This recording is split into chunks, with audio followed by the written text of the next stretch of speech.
말씀을 보도록 하겠습니다. 말씀은 요한복음 17장 24절에서 26절까지입니다. 우리 모두 함께 합독하도록 하겠습니다. 아버지여, 내게 주신 자도 나 있는 곳에 나와 함께 있어 아버지께서 창세 전부터 나를 사랑하심으로 내게 주신 나의 영광을 그들로 보게 하시기를 원하옵나이다. 의로우신 아버지여, 세상의 아버지를 알지 못하여도 나는 아버지를 알았사옵고 그들도 아버지께서 나를 보내신 줄 알았사옵나이다.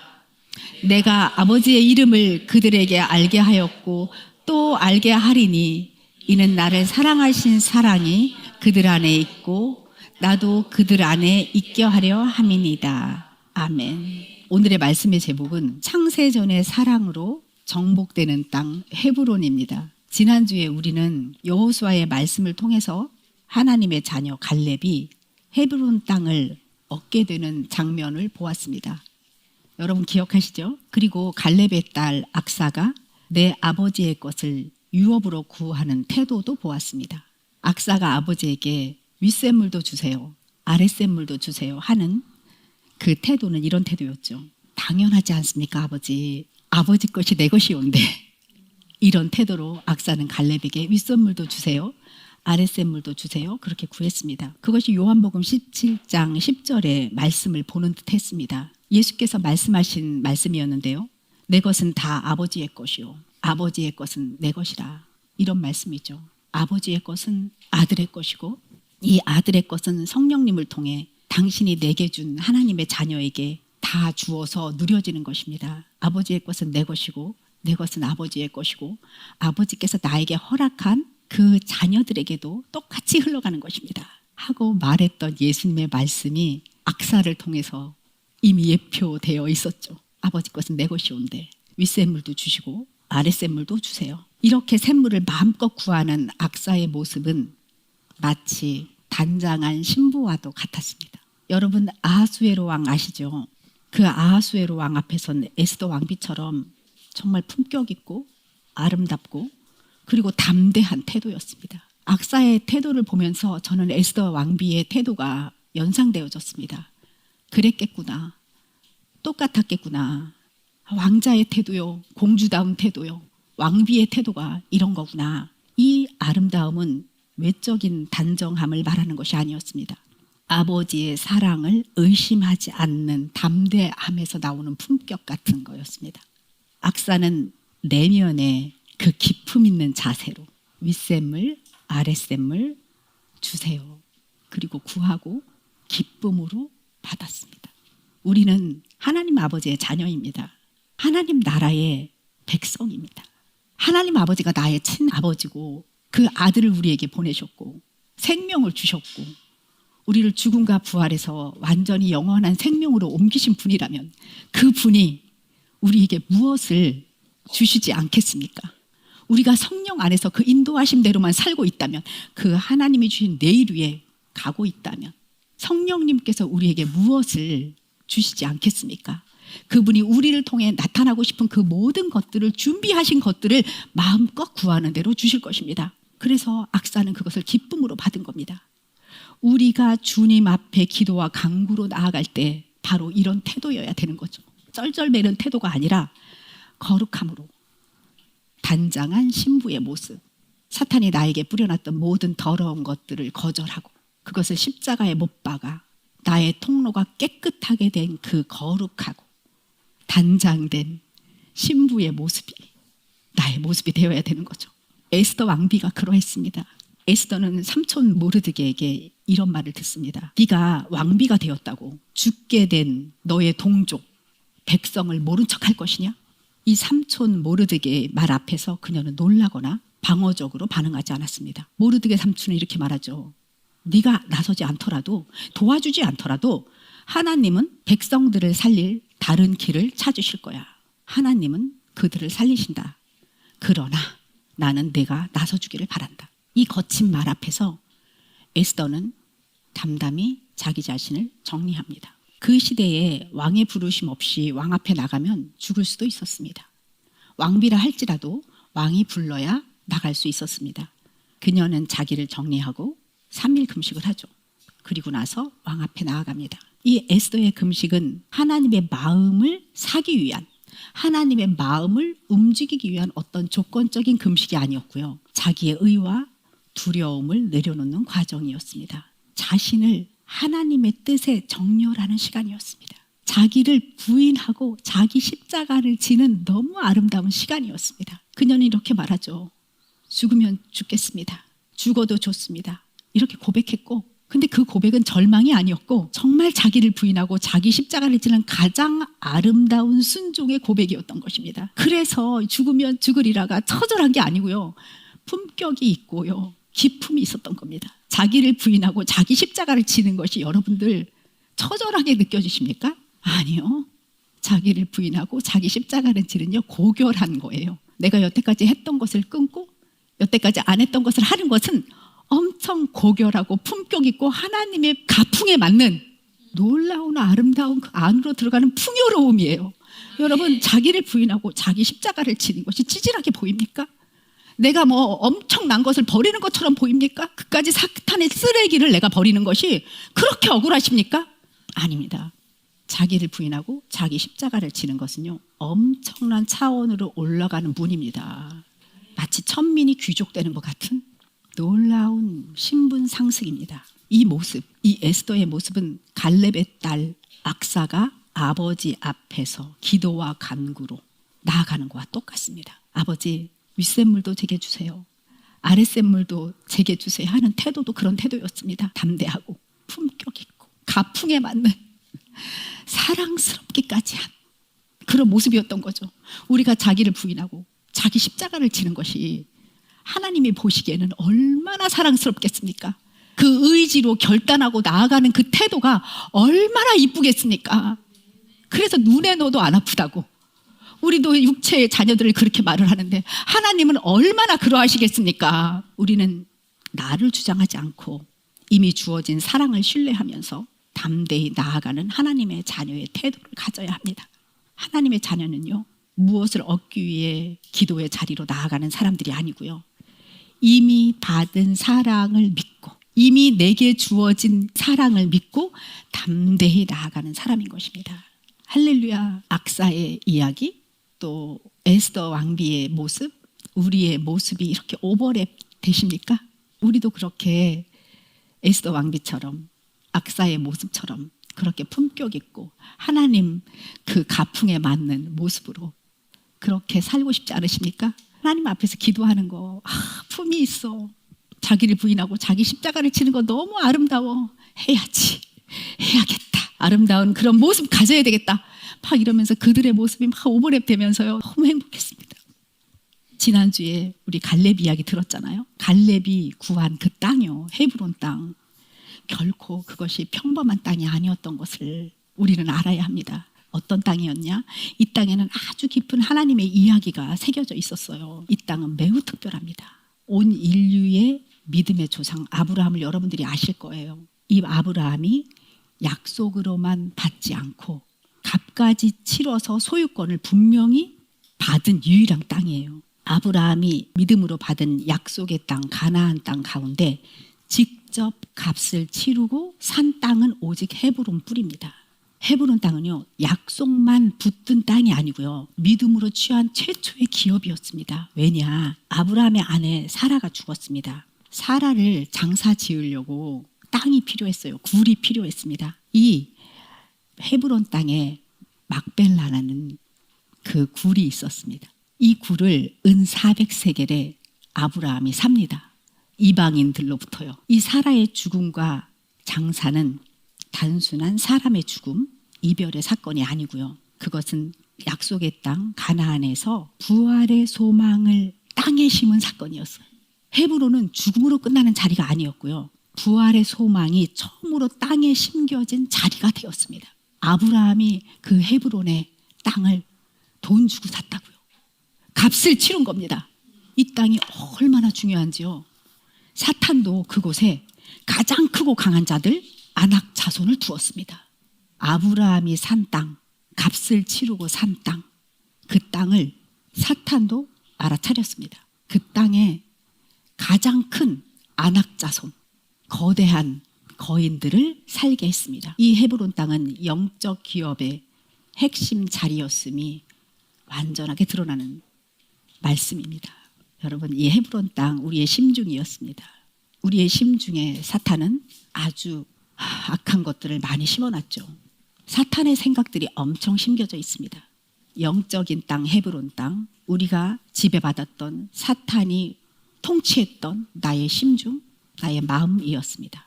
그런데 우리가 예수 그리스도를 믿음으로써 성령님이 임재하심으로써 우리는 완전히 새 피조물 되었고 우리의 심중은 하나님의 것으로 회복되고 있습니다. 그리고 우리의 보석함, 가죽 부대는 하나님으로부터 난 자로 바뀌었습니다. 이제 내 심중에 있는 더러운 것들을 십자가에 못 박고 내 심중에 말씀으로 채워지면 나는 헤브론 땅, 악한 것이 가득 차 있는 안악자손이 있는 그 땅을 우리는 찾을 수 있는 겁니다. 우리는 매일매일 매순간 매순간 이 땅을 정복하면서 살아가고 있습니다.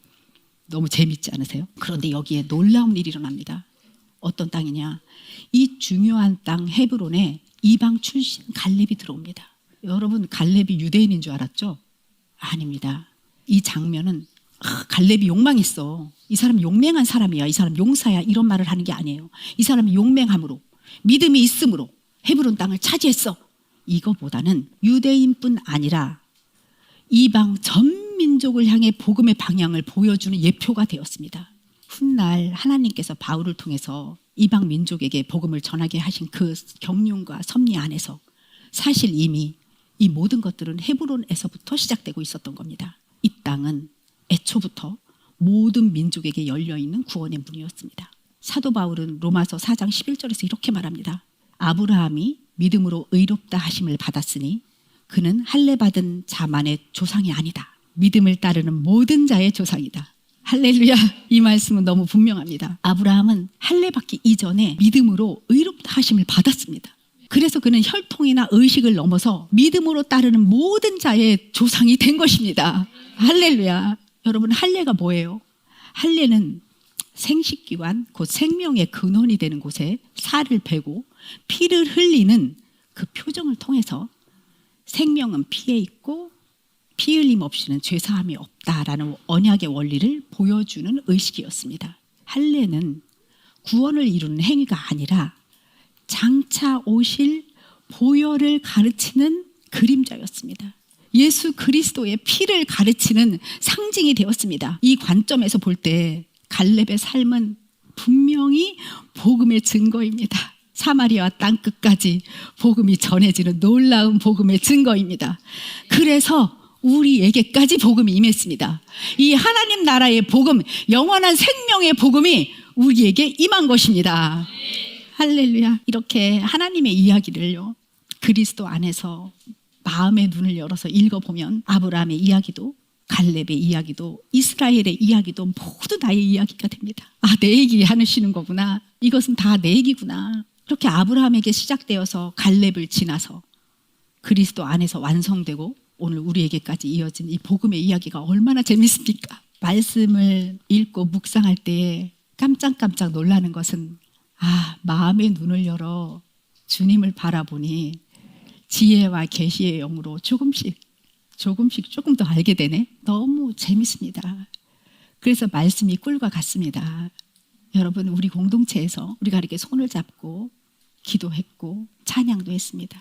이 기름 부으심의 흐름은 누구에게나 똑같이 흘러갑니다. 여러분이 자기를 부인하고 자기 십자가를 지는 내 안에 있는 더러운 것들이 올라올 때마다 직면하시고 그것을 저주의 십자가에 가져다 못 박는 그 거룩한 기품 있는 일들을 계속 해나가신다면 우리는 이 삶을 계속 살아갈 수 있습니다. 하나님을 계속 누리는 거죠. 흐르는 거죠. 우리 안에서 다 똑같이 흐르는 거죠. 하나님의 눈에는 다 예쁩니다. 다 사랑스럽습니다. 너는 믿음이 좋아서 더 예쁘고 너는 믿음이 별로 없으니까 덜 예쁘고가 절대 아니올시다. 하나님 눈에는 다 예쁩니다. 우리는 믿음으로 그것을 받습니다. 하나님은 전지전능하십니다. 우주 만물을 창조하셨고 이 우주 만물이 돌아가도록 만드신 분이십니다. 우리 한 명 한 명을 세심하게 사랑하는 것에 대해서 의심을 하십니까, 여러분이? 하나님 바쁘신데 너무 관리할 사람도 많으신데 뭐 나까지 뭐 사랑하시겠어? 내가 믿음이 이렇게 없는데 뭐 내 순서까지 오겠어? 그 여러분의 생각이잖아요. 예수 그리스도 안에서 우리는 완전히 새로운 피조물 되었고요.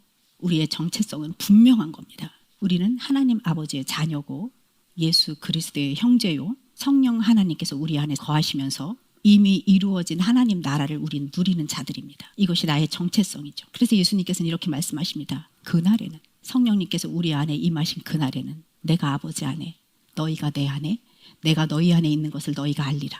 내가 아버지 안에 예수님께서 아버지 안에 우리가 예수님 안에 그리고 예수님이 우리 안에 있는 것을 너희가 알리라. 이 말은 인간이 하나님이 된다는 얘기가 아닙니다. 바로 이 말은 삼위일체 하나님 안에 우리가 참여하도록 초대받은 아주 신비로운 영적 존재가 되었다는 것을 말하는 겁니다. 이로써 그 보배롭고 지극히 큰 약속을 우리에게 주사 내가 너희 안에 너희가 내 안에 내가 하나님 안에 하나님이 내 안에 막 이런 것들 이 모든 것이 이 보배롭고 지극히 큰 약속을 우리에게 주사 이 약속으로 말미암아 너희가 정욕 때문에 세상에서 썩어질 것을 피하여 신성한 성품에 참여하는 자가 되게 하려 하셨느니라. 우리가 정욕 때문에 세상에서 썩어질 것을 피할 수 있는 길이 우리에게 임했습니다. 예수 그리스도 안에서 우리는 신성한 성품에 참여하는 자가 되었습니다.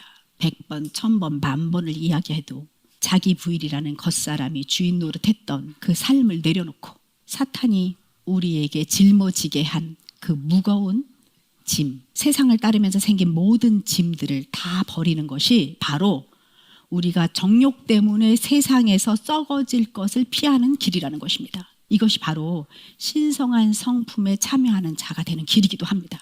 이 신성한 성품, 우리에게 임한 이 신성한 성품은 하나님의 형상과 모양이 우리 삶을 통해 나타나는 것을 말합니다. 성부, 성자, 성령, 하나님과 하나 되는 자리입니다. 바로 이 자리가. 신성한 성품에 참여하는 자리, 성부, 성자, 성령님 하나 되는 자리, 우리도 그분과 하나 되는 자리, 이 자리는 사랑이 시작되는 자리입니다. 우리가 자기를 부인하고 자기 십자가를 져 온전한 심중을 가지면서 성부, 성자, 성령님이 하나 되심 같이 그분들의 사랑 안에 우리가 들어가 사랑이 되는 것, 사랑이 시작되는 자리요, 통치가 시작되는 자리입니다. 이 놀라운 하나님의 사랑 언제부터 시작되셨을까요? 이 사랑이 언제부터 시작됐을까요? 삼위일체 하나님은 창세 전부터 존재하셨습니다. 하나님은 홀로 계신 분이 아니십니다. 처음부터 성부 하나님, 성자 하나님, 성령 하나님의 관계 안에서 사랑을 나누시던 하나님이셨습니다. 성부 하나님은 창세전에 그리스도 안에서 우리를 택하셨고 에베소서 1장 4절의 말씀입니다. 성자 하나님은 태초에 말씀이 계셨고 그로 말미암아 지음을 받았으며 라는 요한복음 1장 1절에서 3절의 말씀입니다. 성령 하나님은 창세기 1장 2절에서 수면 위에 운행하셨다라고 말씀되어져 있습니다. 이 성부 하나님, 성자 하나님, 성령 하나님이 시간 순서대로 나타나시는 것이 아니라 성령 하나님께서는 혼돈의 순간 속에서도 하나님의 임재와 생명의 운행을 하고 계셨으면서 말씀이 창조로 나타날 준비를 하고 계셨습니다. 이미 준비되어 계셨습니다. 성자 하나님, 성부 하나님, 성령 하나님은 처음부터 계셨고 이미 생명으로 계셨던 분들입니다. 이 세 위격은 서로를 세우시면서 온전히 하나 되시는 관계로 일하셨고 그 하나됨의 본질이 바로 사랑이었던 거죠. 사랑으로 세 위격이 하나가 되신 겁니다. 그 사랑의 충만함이 흘러 넘쳐서 우주 만물이 창조되었고 특별히 우리라는 존재, 사람이라는 정말 신비로운 존재를 창조하셨습니다. 영도 있고 혼도 있고 몸도 있는 영혼 몸을 다 가진 우리라는 신비한 존재를 만드셨습니다. 우리는 굉장히 신비하고 특별한 존재입니다. 성경은 말합니다. 하나님이 자기 형상, 하나님의 형상대로 사람을 창조하셨다고요. 하나님의 형상은 하나님이 어떤 분인지를 드러내는 본질입니다. 사랑, 기쁨, 평강입니다. 그 모양대로의 모양은 하나님의 사랑이 각 사람의 영혼 몸을 통해서 구체적으로 나타나시는 신비로운 수많은 방식으로 수많은 빛으로 나타나시는, 그래서 하나님의 사랑의 열매가 드러나는 우리들의 삶에서 나타나는 것들을 말합니다. 사랑과 희락과 화평과 오래 참음과 자비와 양성과 온유와 충성과 절제와 같은 것입니다. 이 열매는 와 진부해. 그게 뭐래? 이렇게 생각할 수도 있습니다. 그러나 그렇지 않습니다. 사랑이 우리 안에서 나타나려면, 진정한 기쁨이 나타나려면, 진정한 평화가, 오래 참음과 자비와 양성과 충성과 온유와 절제와 같은 것들이 정말로 우리를 통해 주님께서 나타나셔 열매를 거두기 위해서는 우리는 많은 자기 부인과 자기 십자가를 져야 합니다. 언제나 그 에스더 왕비와 같은, 악사와 같은 아름다운 그 모습으로 주님 앞에 나아가는 삶을 살아야 합니다. 하나님의 자녀로서 구하고 받고 하는 것들을 꾸준히 하면서 포도나무이신 예수님의 가지로 딱 붙어 있을 때에 저절로 우리 안에 깊이 주님의 의가 내주하면서 자연스럽게 맺히는 생명의 열매들입니다. 그렇게 쉽게 나타나는 것이 아닙니다. 억지로 쥐어짜서 막 훈련해서 나오는 것도 아닙니다. 포도나무이신 예수님께 가지로 딱 붙어 있을 때, 떨어지지 않을 때, 사탄이 심어놓은 모든 것들을 잘 버려서 그 거룩한 통로가 되어 붙어 있을 때 자연스럽게 나타나는 하나님의 은혜요,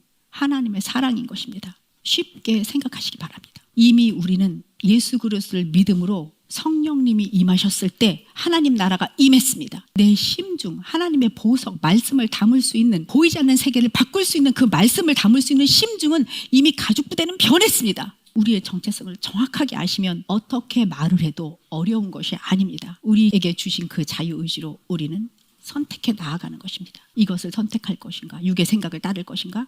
영의 생각을 따를 것인가? 그래서 성경은 이렇게 선언하죠. 우리들 새로운 피조물들의 소망, 비전을 선포합니다. 로마서 5장 5절의 말씀입니다. 소망이 우리를 부끄럽게 하지 아니함은 우리에게 주신 성령으로 말미암아 하나님 나라가 임하셨음으로 말미암아 하나님의 사랑이 우리의 마음에, 우리의 심중에, 우리의 모든 보이지 않는 세계에 부은 바 되었다.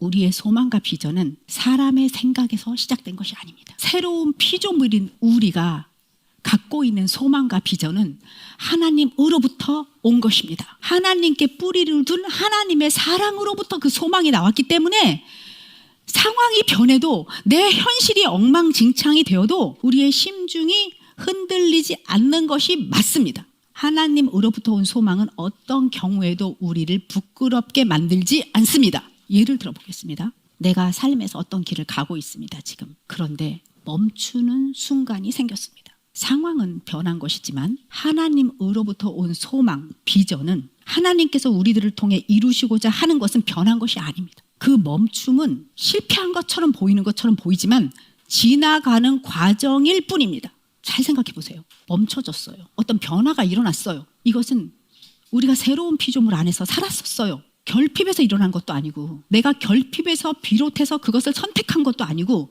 시기나 질투에서 일어난 상황도 아니고 불안해서 시작한 상황도 아니었던 거예요. 배신이나 미움에서 만들어진 결과도 아닙니다. 우리 안에는 여전히 축복과 사랑의 눈으로 바라보는 것이 있습니다.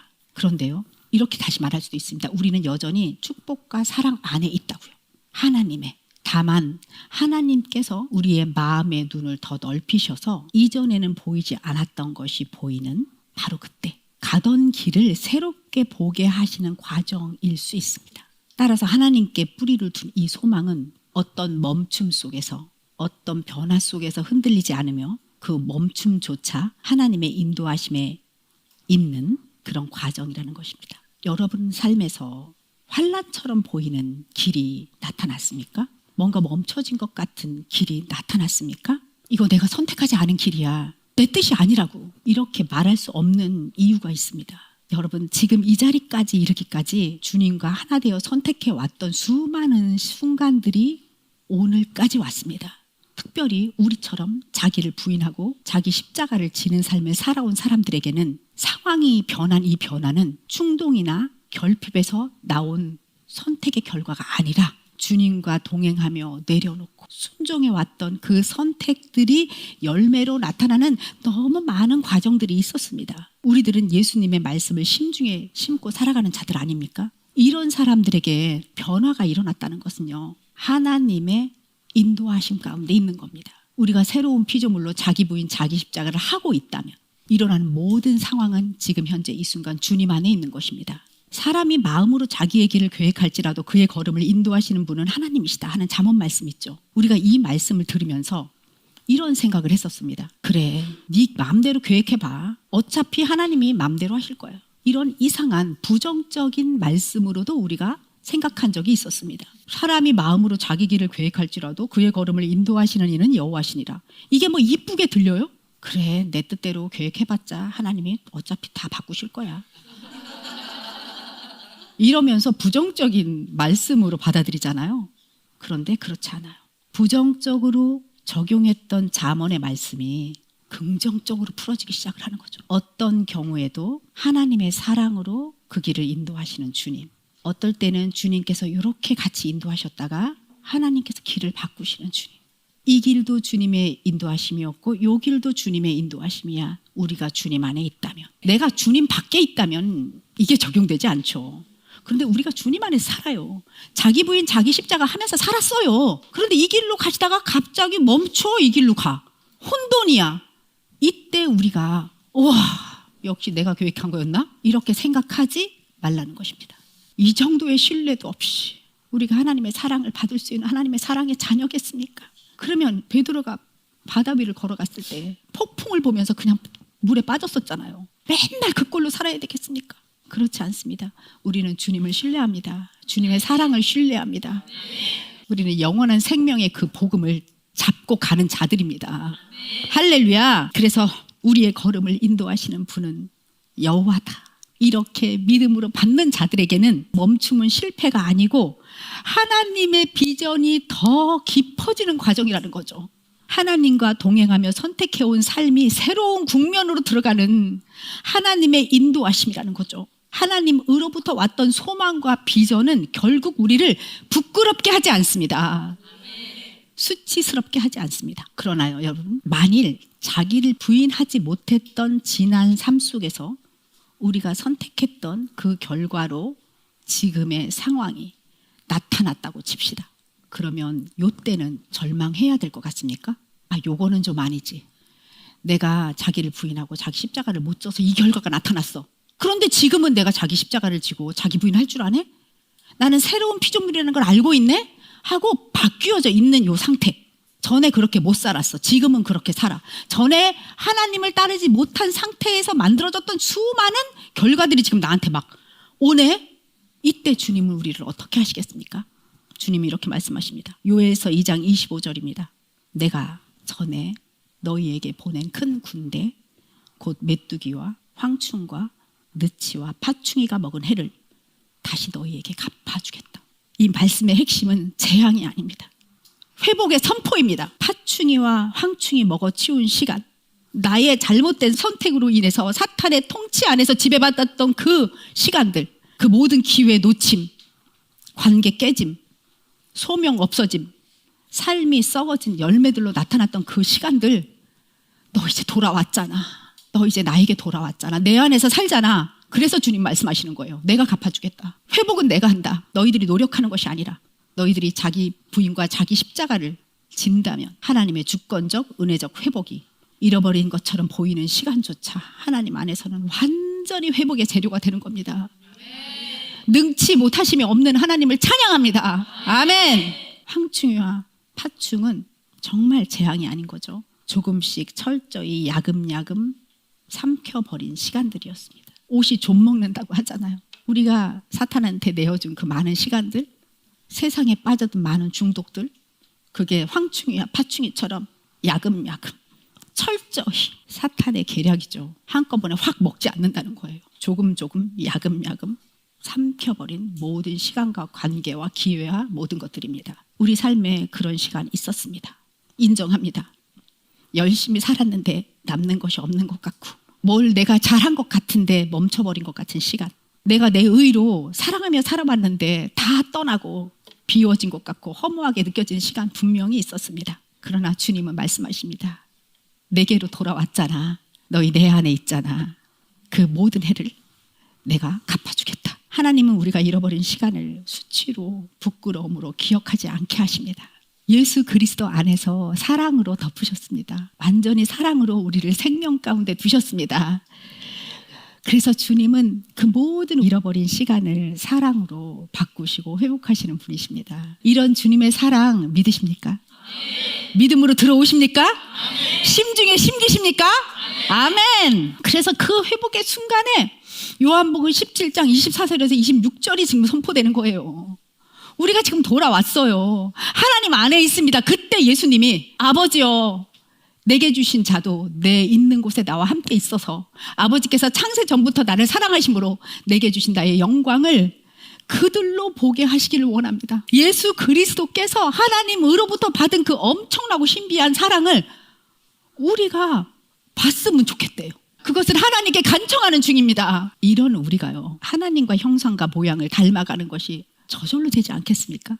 우리 예수님께서 하나님께 지금 이러고 있다니까요. 내게 주신 자도 나 있는 곳에 함께 있어. 아버지께서 창세전부터 나를 사랑하심으로 내게 주신 나의 영광을 그들로 보게 하시기를 원합니다.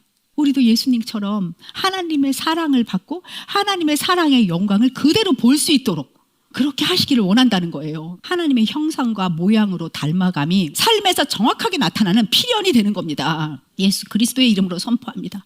우리는 하나님의 형상으로 창조되었고 그리스도의 모습과 형상을 닮아가도록 이미 예정된 자들입니다. 우리는 이미 예정되었습니다. 내 안으로 돌아와서 새로운 피조물로 산다면 너희들은 이미 예정되어 있어. 나와 닮은 자들이야. 같은 식구끼리 다 똑같은 거 먹고 똑같은 환경에 있으면 좀 닮아지잖아요. 그래서 부부끼리도 오래 살다 보면 아우 좀 두 분이 오누이 같으세요. 이런 말 듣잖아요. 그 아버지의 그 아들이란 말이 있습니다. 닮았기 때문이잖아요. 그렇습니다. 우리들은 그 아버지의 그 자녀입니다. 성부, 성자, 성령님의 그 자녀들입니다. 그래서 자기 부인, 자기 십자가의 말씀이 우리 안에서 체화되면서 하나님께서 나를 통해 나타나는 시간, 그 시간을 막 살다 보면 나는 어느덧 하나님의 성품과 모양을 닮을 수밖에 없는 거죠. 그냥 그 아버지의 그 자녀가 되어버리는 거죠. 이것이 무엇을 말합니까? 하나님의 본질, 하나님의 형상과 모양 그 자체, 사랑과 희락과 화평으로 나오는 그 수많은 열매들, 하나님의 성품이 우리를 통해 나타나는 수많은 모양과 수많은 빛, 수많은 영광이 우리를 통해 나타나는 거죠. 믿어지지 않아요? 나 아버지하고 점점 닮아가네. 와, 이건 필연이야. 필연이죠. 내 아버지의 자녀인데, 내 아버지의 자식인데 내가 하나님 아버지를 닮아가지 않으면 도대체 난 누구를 닮아가야 됩니까? 나 사탄을 닮아가야 되나? 아니잖아요. 그냥 필연적으로 나는 하나님을 닮아가게 되어 있어. 그러면 하나님께서 말씀하시죠. 예수님이 선포하십니다. 일어나. 이제 빛을 발해. 네 안에 임한 빛을 느껴. 마음을 새롭게 해. 깨어나. 빛이 임했어. 하나님 나라가 임했다고. 막 성령 하나님의 임재를 우리가 느끼는 거잖아요. 삶에서 그냥 나타나는 거잖아요. 의로우신 하나님, 의로우신 아버지요. 세상이 아버지를 알지 못하여도 나는 아버지를 알았습니다. 당신이 나에게 보낸 당신의 자녀들도 아버지께서 나를 보내신 줄 알았습니다. 그들이 나를 그리스도로 인정했다고요. 주님, 아버지께서 나에게 보낸 그 자녀들이요, 나를 알아봤어요. 내가 그리스도인지 알아봤어요. 그들이 나를 믿고 새 피조물이 되었습니다. 정말 우리는 예수 그리스도를 통해서 하나님이 나의 아버지라는 것을 지금 알게 되었습니다. 성령의 임재 안에서 아버지께 나아가는 길을 알게 되었습니다. 그래서 하나님께서 나를 통해서 나타나시는 사랑을 지금 맛보고 살잖아요. 여러분 변했잖아요. 아멘. 이 사랑을 맛보니까 막 변화가 일어나죠. 사람과 주님 앞에서 내가 바뀌어. 내가 담대해져. 내가 지혜로워져. 내가 사랑스러워지는 겁니다. 세상을 향해서 불같이 쏟아냈던 부정적인 모든 말들, 나 힘들어 죽겠어, 나 이런 사람 아니었는데 내가 왜 이렇게 사는지 모르겠어, 이런 말들에 입이 닫혀지고 습관적인 모든 중독 행동이 멈추어지고 점점 주님이 나타나시는 거죠. 주님이 주신 의지가 빛을 발하게 됩니다. 깨어나라, 일어나라, 빛을 발하라. 주님이 주신 의지로 내가 영의 생각을 따라 할수록 빛을 발하게 됩니다. 그래서 이 의지가 단호하게 작동이 되는 거죠. 끊을 것을 끊고 할 것을 하는, 멈추게 되고 행하게 됩니다. 이것이 바로 하나님의 사랑을 내가 체험하는 것입니다. 이게 일상에서 일어나야 되는 거예요. 일상의 삶에서 소소한 모든 행동에서 내가 바뀌는 것, 그것이 하나님의 사랑을 체험하는 거예요. 아주 섬세하게 말이죠. 나에게 임한 하나님의 사랑, 성부, 성자, 성령님이 교제하시는 그 사랑은요, 사이즈가 얼마나 것 같으세요? 하나님의 사랑이 나에게 임했어. 사랑의 사이즈가 만약에 상상한다면 얼마나 것 같으세요? 하나님께서 예수 그리스도를 사랑하는 사랑하심, 성령님이 하나님 아버지를 사랑하는 그 사랑하심, 그 사이즈와 같을 수밖에 없는 거죠. 그것이 크기가 있다면 같은 크기일 거고요. 같은 깊이일 거고요. 같은 높이일 것입니다. 왜냐하면 성령 하나님께서 내 안에 임했기 때문입니다. 온전하신 성령 하나님께서 내 안에 임하셨기 때문입니다. 믿어지십니까? 똑같은 사랑이 우리에게 임했습니다.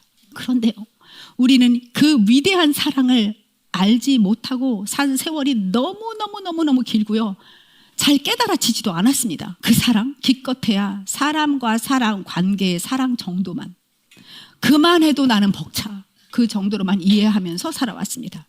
근데 예수님께서는 하나님 아버지께 이렇게 말씀하시는 거죠. 아버지요, 당신이 내게 주신 자녀들이 성부, 성자, 성령님의 사랑을 지금 알고 있습니다.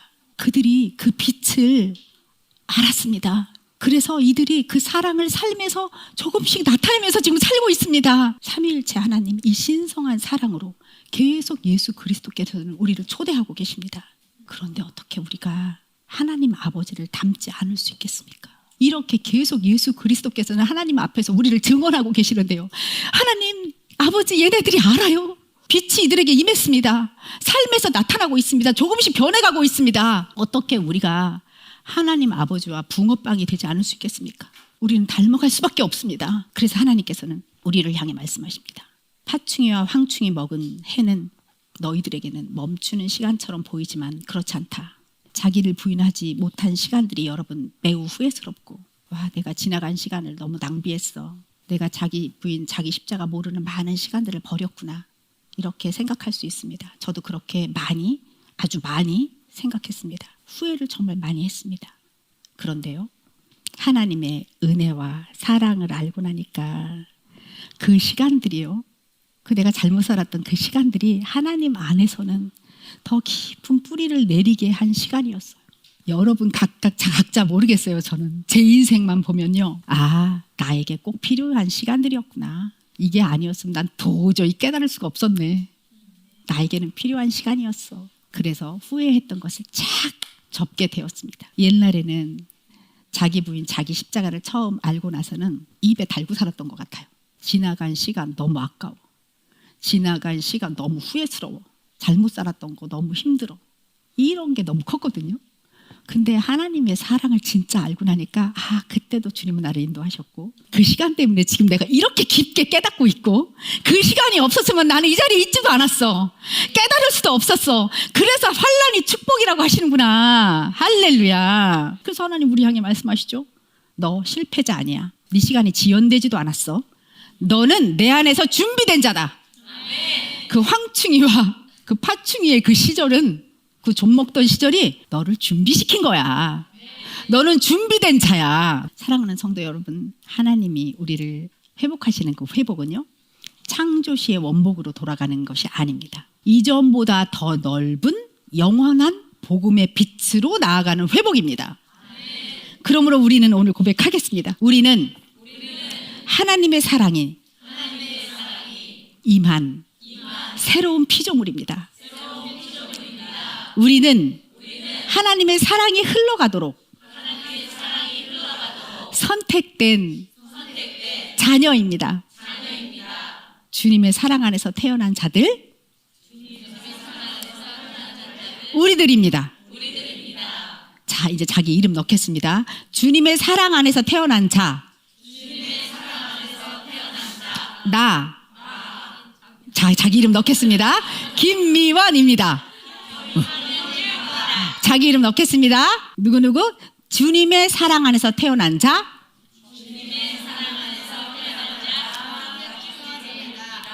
이렇게 사랑 안에서 태어났어요. 그 사랑의 나타나심, 나로부터 시작하는 거죠. 가장 작은 단위 나로부터 시작합니다. 그래서 하나님과 나의 관계가 회복되어서 그 사랑이 충만해져서 부부 관계가 회복됩니다. 그리고 자녀와 회복됩니다. 가정의 회복으로 이어집니다. 그리고 바로 1터, 3터의 회복으로 확장되고 점점 사회로 확장되는 것입니다. 하나님의 사랑은 여러분들처럼 하나님과 동행한 한 사람을 통해서 사람과 사람의 관계 속에서 흘러가면서 확장되는 것입니다. 우리는 그렇게 가장 작은 단위, 새로 태어난 나로 지금 있습니다. 부흥은 나로부터 시작되는 겁니다.